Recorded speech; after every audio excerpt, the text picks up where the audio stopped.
गुणोत्तर श्रेणी में जो माध्य होता है, नॉर्मली हमने समांतर श्रेणी में माध्य पढ़ चुके हैं, जिसमें कि 3 पद होते हैं। मान लो 1 2 3, तो इसको A मान लिया, इसको B मान लिया, इसको C मान लिया।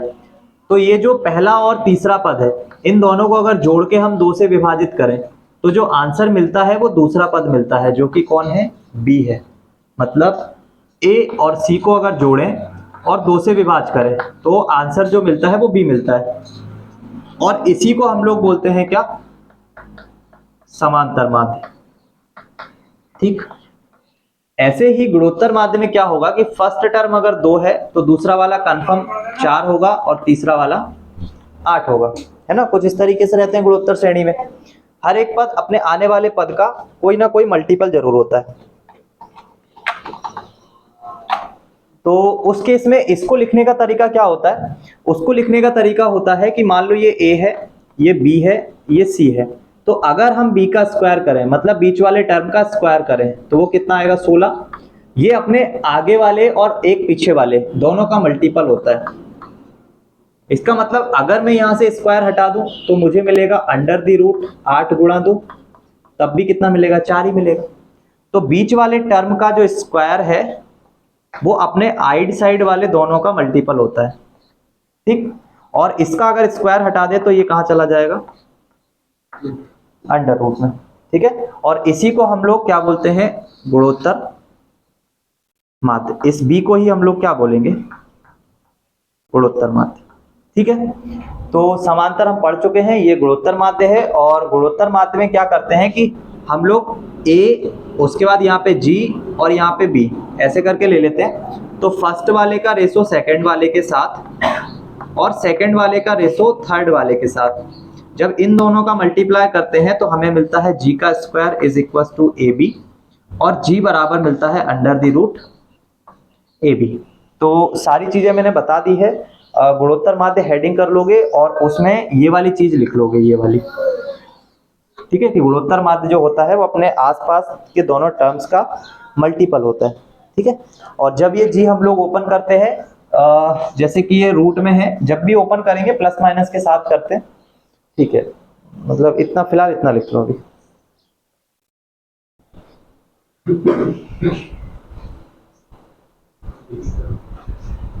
समांतर श्रेणी में हम लोग इन टर्म्स के बीच में कुछ टर्म को लेके आते थे। जैसे A और B किसी समांतर श्रेणी के पहले और आखिरी पद है, उसमें हम लोग यहाँ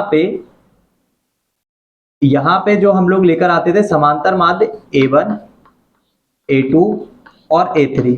क्योंकि आप क्या कर सकते हो, जो फर्स्ट वाला आपके पास पद है उसका कोई समांतर माध्य नहीं होगा, क्योंकि उसके आगे कोई टर्म नहीं है ना। तो ये फिक्स रखना पड़ेगा कि पहला वाला टर्म आपको पता होना चाहिए। उसके बाद फिर आगे के जितने भी नंबर होंगे सबका होगा, सिवाय किसको छोड़ के?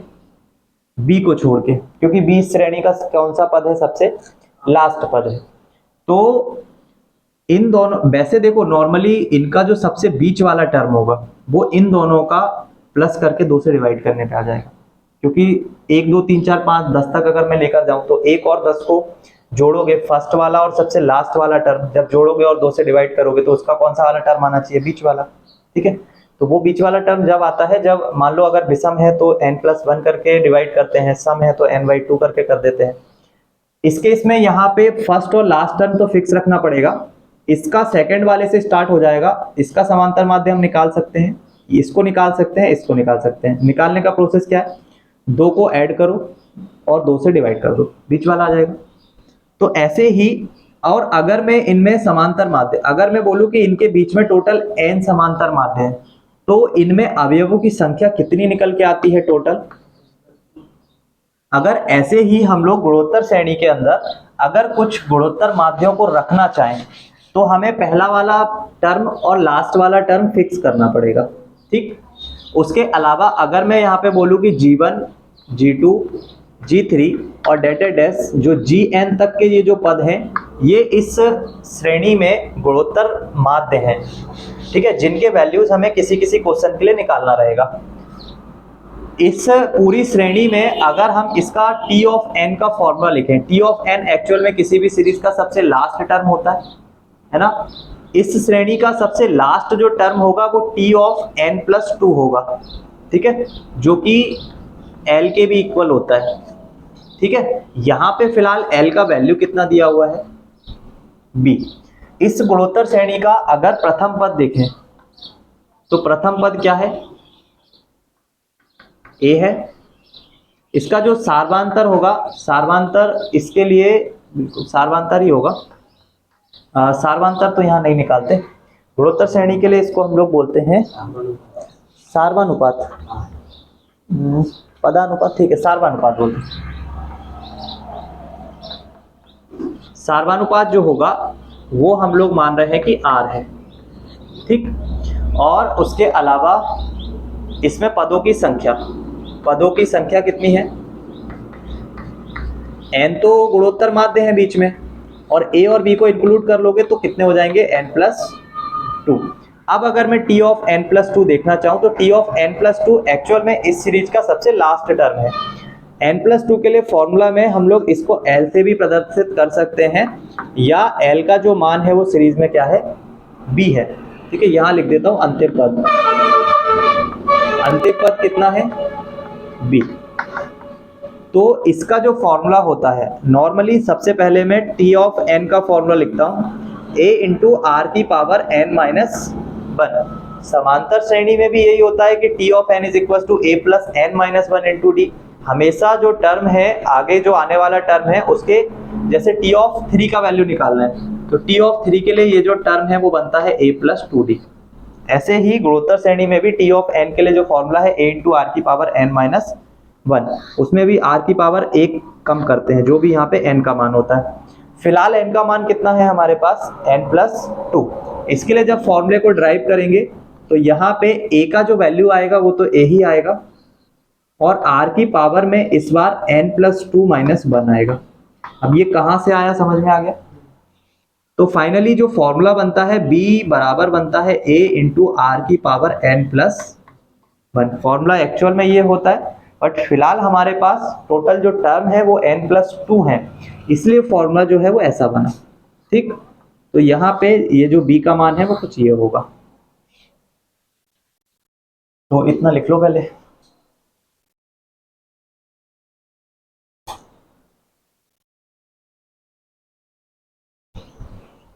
r का मान अगर मैं यहां से निकालूंगा तो वो मुझे क्या मिलेगा, तो पहले मैं ये b को इसके बटे में, a को इसके बटे में भेज दूं, तो r की पावर n प्लस वन बराबर मिलेगा हमको b बटा a, और r का वैल्यू निकालेंगे तो वो हमें मिल जाएगा, ये जो पावर है जब हम लोग बराबर के उधर भेजते हैं तो हमेशा ये बटे में होके जाती है। क्यों बटे में होके जाएगी, क्योंकि जब मुझे इसमें मैं बटे करके n प्लस वन का गुणा करूंगा तब n प्लस वन से n प्लस वन कटेगा, और यहाँ पे भी उसका क्या करना पड़ेगा, गुणा करना पड़ेगा। मतलब r की पावर n प्लस वन लिखा है तो मुझे उसके गुणे में क्या डिवाइड में क्या लेके आना पड़ेगा, n प्लस वन। तो जो बराबर के इधर करोगे वही बराबर के उधर भी करोगे, तो b बटा a के पावर में भी कितना लेकर आओगे, one upon n plus one. ये कैंसिल हो जाता है, r का वैल्यू आ जाता है b बटा a और उसकी पावर में one upon n plus one. समझ गए, ठीक है। और हमारी जो गुणोत्तर श्रेणी होती है, अगर उसमें हम फर्स्ट टर्म और लास्ट टर्म को छोड़ दें क्योंकि वो फिक्स है, तो जो जीवन होगा वो जीवन एक्चुअल में a इंटू आर ही होगा, है ना। भले ही गुणोत्तर श्रेणी में हमने बीच में गुणोत्तर माध्य को यहाँ पे रखा भले ही है, बट एक्चुअल में तो वो ए आर की जगह ही ले रहा है ना, और a का वैल्यू हमको दिया हुआ है, r का हमने वो निकाल लिया। लास्ट टर्म और पहले टर्म को डिवाइड करो और उसकी पावर में लगा दो जितने भी टर्म है उसमें से एक बन करके, ठीक है। तो वो हमें किसका मान दे देगा, r का मान, और a और r का गुणा हमें किसका मान दे देगा, g1 का मान। तो g1, g2 और g3 इनके जो वैल्यूज होंगे वो क्रमशः, अगर हमें r मिल गया है तो हम ऐसे निकाल लेंगे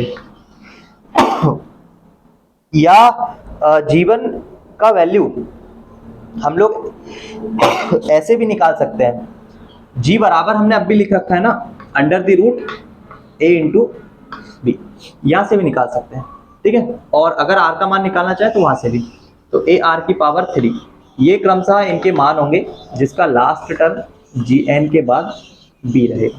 ठीक है। तो आर का मान लिख लो और आर का मान लिखने के बाद ये सीरीज लिख लेना। इन केस में अगर यहाँ पे अभी लिख के दूं तुमको a इंटू आर की a इंटू बी अपॉन ए की पावर ये, तो आर की जगह पे मुझे यही लिखना है हर जगह, है ना, और क्रमशः उसकी मुझे पावर बढ़ाते जाना है। तो मुझे इसलिए मैंने ये से सिंपल फॉर्म में लिख दिया, समझ जाना कि आर का मान यही रखना है। ठीक है, लिख लो आर का मान लिख लो जल्दी से, आर का मान लिख लो, उसके बाद ये सीरीज लिख लो, तो तुमको समझ आएगा ये आर का मान यही रखना है उठा के।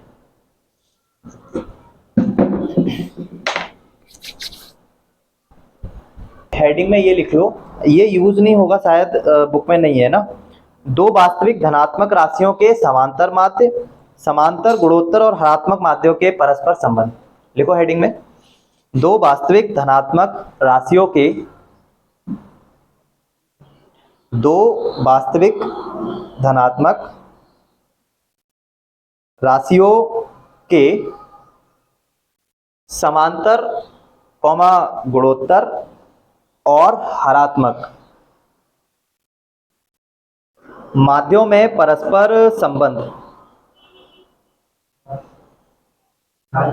हरात्मक माध्यों में परस्पर संबंध। लिख लिया। इसमें लिखो, माना दो वास्तविक धनात्मक राशियां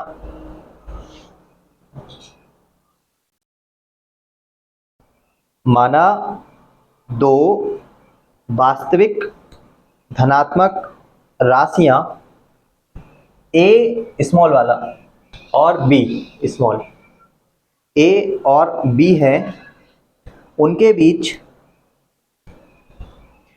समांतर माध्य, उनके बीच समांतर माध्य कैपिटल ए कॉमा गुणोत्तर माध्य कैपिटल जी तथा हरात्मक माध्य कैपिटल एच है, तो नीचे लिखोगे कैपिटल ए बराबर होगा A plus B upon 2 comma capital G बराबर होगा under the root A into B comma हरात्मक माध्य बराबर होगा 2 into A B upon A plus B. ठीक, बस इनके वैल्यूज लिखना है एक दूसरे के सामने, तो हम लोग सारा का सारा मान जो है निकाल सकते हैं। ठीक है,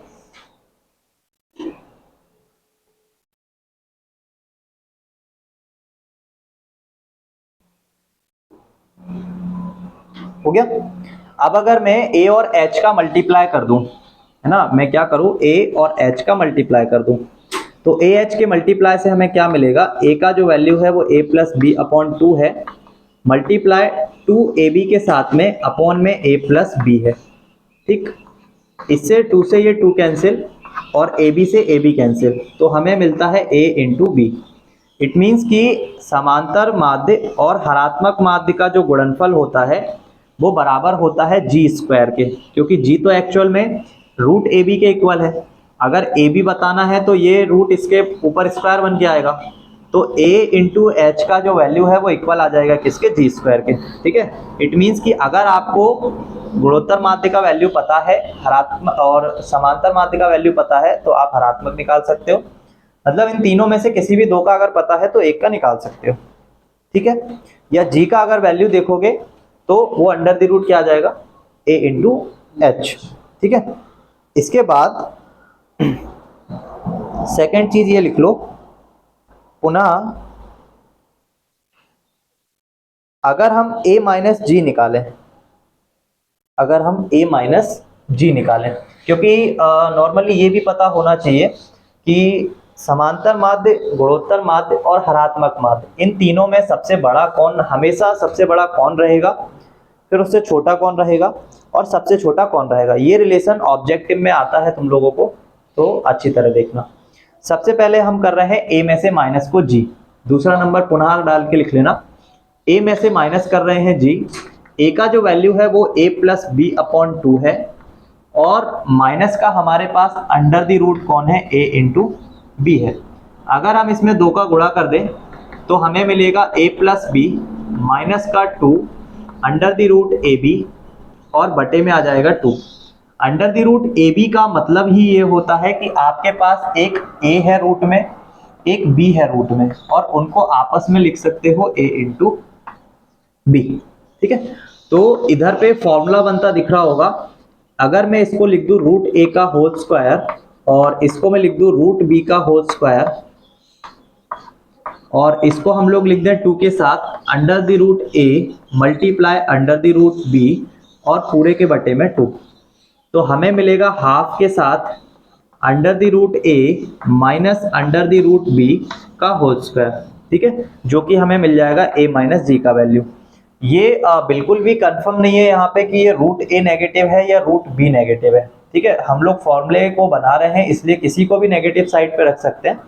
अगर बी को आगे लिखना है तो भी करेक्ट होगा, गलत नहीं होगा। ठीक है, तो a माइनस जी का जो वैल्यू आएगा वो क्या आएगा हमारे पास, a माइनस जी का जो वैल्यू आएगा वो क्या आएगा, हाफ के साथ root a minus root B का होल स्क्वायर। अब इनकेस मान लो यहाँ पे ये जो वैल्यू आ रहा है ये कोई भी नेगेटिव क्यों ना हो, हमेशा अगर उसका स्क्वायर होगा तो वो कैसा हो जाएगा, पॉजिटिव हो जाएगा। इट मींस कि हम ये बोल सकते हैं a माइनस जी का जो वैल्यू है वो हमेशा ग्रेटर देन 0 से होगा, है ना, हमेशा ग्रेटर देन क्या होगा, 0 होगा।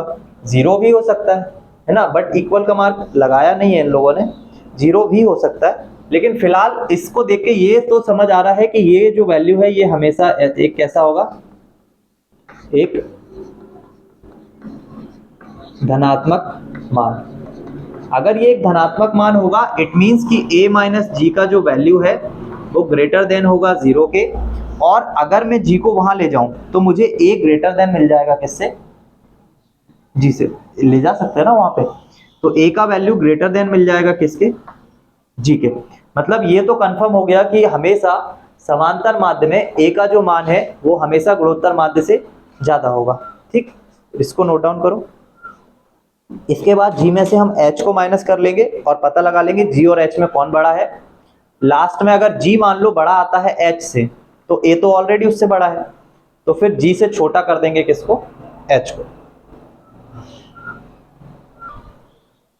अब हम लोग g में से h को माइनस कर ले रहे हैं। अच्छा, यहाँ पे ये बिल्कुल भी कंफर्म नहीं है, आप g को h में से माइनस करो, h को g में से माइनस करो, उससे कोई फर्क नहीं पड़ने वाला, रिलेशन सेम ही आएगा। जैसे यहाँ पे हमने a में से अभी g को माइनस किया था ना, तुम g में से a को भी कर सकते हो, कोई प्रॉब्लम नहीं है, चीजें सेम ही आने वाली है।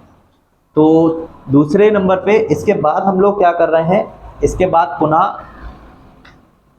अब की बार हम लोग g में से किसको माइनस कर रहे हैं, h को। g का जो मान है वो under the root A B है और h का जो मान है वो हमारे पास 2 के साथ ए बी अपॉन में a प्लस बी है।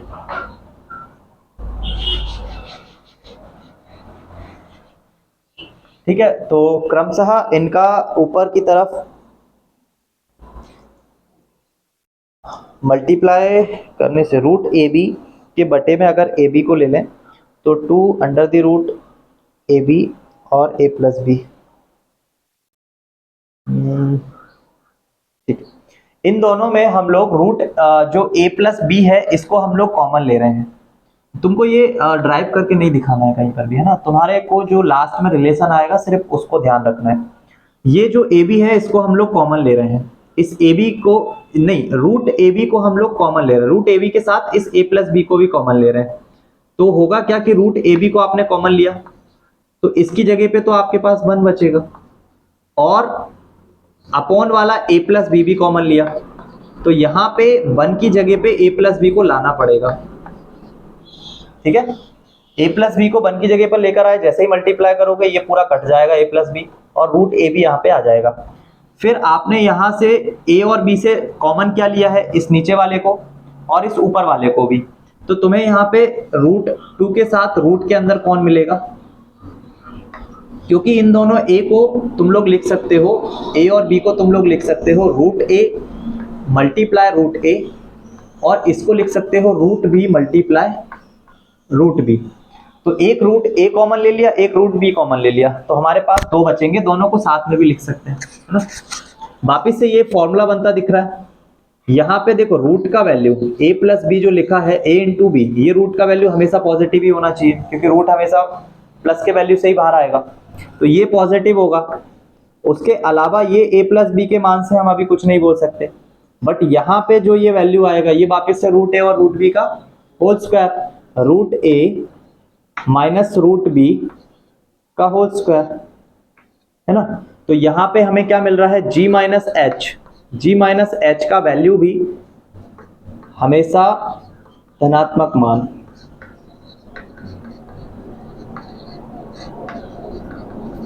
हमेशा कैसा, धनात्मक मान। तो उस कंडीशन पर g माइनस एच ये भी ग्रेटर देन हो जाएगा किसके, 0 के, और g जो है वो ग्रेटर देन हो जाएगा किससे, g जो है हमारा ये h से बड़ा है, और g से बड़ा कौन है पहले वाले समीकरण में, a। तो इसका मतलब है a हमेशा g से बड़ा होगा और g हमेशा h से बड़ा होगा, ये रिलेशन याद रख लेना, ठीक। करो जल्दी से और एग्जाम्पल नंबर फर्स्ट पे आ जाओ, आगे आ जाओ। अगर हम लोगों को कोई भी द्विघात समीकरण के मूल दिए हुए हैं और जो कि समांतर माध्य और गुणोत्तर माध्य में है, तो अगर समांतर माध्य में है तो उनका दोनों का डिवाइड कितने के इक्वल दिया हुआ है, 8 के, और उन दोनों का रूट कितने के इक्वल दिया हुआ है, 5 के। किसी भी द्विघात समीकरण के मूल क्या होते हैं, तो वो होते हैं अल्फा और बीटा, इनके मूलों का योग। हालांकि हमें निकालना ही नहीं है, हमें तो सिर्फ ये बोला है अल्फा बीटा जो मूल होते हैं ना, यही मूल समांतर और गुणोत्तर माध्य में, समांतर माध्य में है तो कंफर्म ये ऐसा कुछ होंगे जिसका वैल्यू 8 है, और गुणोत्तर माध्य में है तो कंफर्म a डॉट p और ये है g, तो ये जो है ये इक्वल होगा अंडर द रूट के, और ये वैल्यू 5 दिया होगा, ठीक है। और अल्फा प्लस बीटा का वैल्यू निकालोगे तो वो आ जाएगा 16, और अल्फा गुणा बीटा का वैल्यू निकालोगे वो आ जाएगा 25। द्विघात समीकरण जो होता है, द्विघात समीकरण वो अल्फा प्लस बीटा से ही मिलकर बनता है, जो कि होता है x square minus alpha plus beta, उसके साथ में एक्स आता है, प्लस अल्फा गुणा बीटा बराबर 0। X square minus alpha beta का वैल्यू 16 और अल्फा गुणा बीटा का वैल्यू 25, ठीक। तो ये आ जाएगा। चलो आईएमपी क्वेश्चन देखते हैं इनका। आईएमपी क्वेश्चन में दिया हुआ है एग्जाम्पल नंबर 5, 4 की घात x धन 4 की घात 1 माइनस x का न्यूनतम मान ज्ञात कीजिए जबकि x अवयव है r। इस क्वेश्चन को करने के लिए तुम लोगों को एक चीज याद रखना पड़ेगा, समांतर माध्य हमेशा समांतर माध्य का जो वैल्यू है वो हमेशा ग्रेटर देन होता है किसके, गुणोत्तर माध्य के, ठीक है। अब यहाँ पे इस क्वेश्चन में इन्होंने इक्वल लगा दिया, और मुझे लग भी रहा था कि इक्वल वहां भी देना चाहिए था, कि a और g का जो माइनस निकाला था वो 0 भी हो सकता है कभी, है ना, 0 के इक्वल भी आ सकता है, बट उन्होंने 0 के इक्वल उसको दिया नहीं था। यहाँ पे क्वेश्चन एग्जाम्पल नंबर 5 हो गया ये वाला। एग्जाम्पल नंबर 5 में दिया हुआ है 4 की घात x प्लस 4 की घात 1 माइनस x, ठीक। इसका न्यूनतम मान ज्ञात करना है,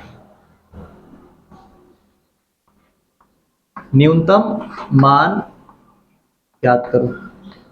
अब न्यूनतम मान इसमें किसका है, तो एक ही वैल्यू दिख रहा है x ही होगा, है ना, बट इस पूरे का ही न्यूनतम मान ज्ञात करना है। तो इसका न्यूनतम मान ज्ञात करने के लिए यहाँ पे फॉर्मूला याद रखना, फॉर्मूला क्या है वो तो ड्राइव ही किया हुआ है, am का वैल्यू हमेशा ग्रेटर देन होगा gm के वैल्यू, ठीक है। am की जगह पे समांतर श्रेणी का माध्य है ना, अर्थमेटिक मीन, और गुणोत्तर माध्य में जीपी का मीन, ठीक है। तो इसमें am का जो वैल्यू आएगा, इन दोनों अवयवों को 4 की घात x को और 4 की घात 1 माइनस x को, अगर दो अलग अलग अवयव मान लें, 4 की घात x को और 4 की घात 1 माइनस x को, तो 4 की घात x और 4 की घात 1 माइनस x का समांतर माध्य क्या हो जाएगा, वो हो जाएगा 4 की घात x प्लस 4 की घात 1 माइनस x और बटे में कितना, 2। अगर 4 की घात x और 4 की घात 1 माइनस x को अगर अलग अलग अवयव मान लें तो इनका गुणोत्तर माध्य कितना हो जाएगा, वो हो जाएगा अंडर द रूट 4 की घात x गुणा 4 की घात 1 माइनस x। यहाँ से क्लियर दिख रहा होगा कि 2 ही निकल के आएगा बाहर। ये 4 की घात 1 है और ये 4 की घात माइनस का x है, बटे में जाएगा 4 की घात x हो जाएगा। तो 4 की घात x से 4 की घात x क्या हो जाएगा, कैंसिल हो जाएगा। ये 4 की घात x होता है डॉट 4 की घात 1 का मतलब 1 और 4 की घात माइनस x आएगा तो बटे में जाके प्लस का 1, इससे कैंसिल हो जाएगा, बाहर आ जाएगा 2। हमने पहले ही ये फॉर्मूला लिख रखा है, इसको यूज करेंगे। इसको यूज करेंगे तो 4 की घात x प्लस 4 की घात 1 माइनस x बटे में 2 ग्रेटर देन एंड इक्वल 2। ठीक है, गुणोत्तर माध्य का वैल्यू इतना ही आया। तो इसका जो मान है हमेशा न्यूनतम जो मान रहेगा वो कितना हो जाएगा, ग्रेटर देन एंड इक्वल किसके, 4 के। अगर 0 रखते हैं तो मुझे न्यूनतम मान कितना, 4 तो चलो पता नहीं किस कंडीशन के लिए होगा, 1/2 के लिए हो सकता है। हाँ 1/2 के लिए हो जाएगा। 1/2 रखोगे ना, 2 से 2 कैंसिल, 2 आएगा, प्लस 1/2 में से 1/2 जाएगा तो आ जाएगा। x का मिनिमम मान, मतलब ये बोल रहे हैं x का जो मिनिमम मान है ना वो 1/2 है। 1/2 रखोगे ना तो 4 आ जाएगा। उसके अलावा कोई भी मान रख के देखते हो, जैसे यहाँ 1 रखो तो 4 की घात 1 रखोगे तो 4 बनेगा और 4 की घात 1 मतलब 0 बनेगा। तो मिनिमम जो मान है ना वो 5 आ रहा है।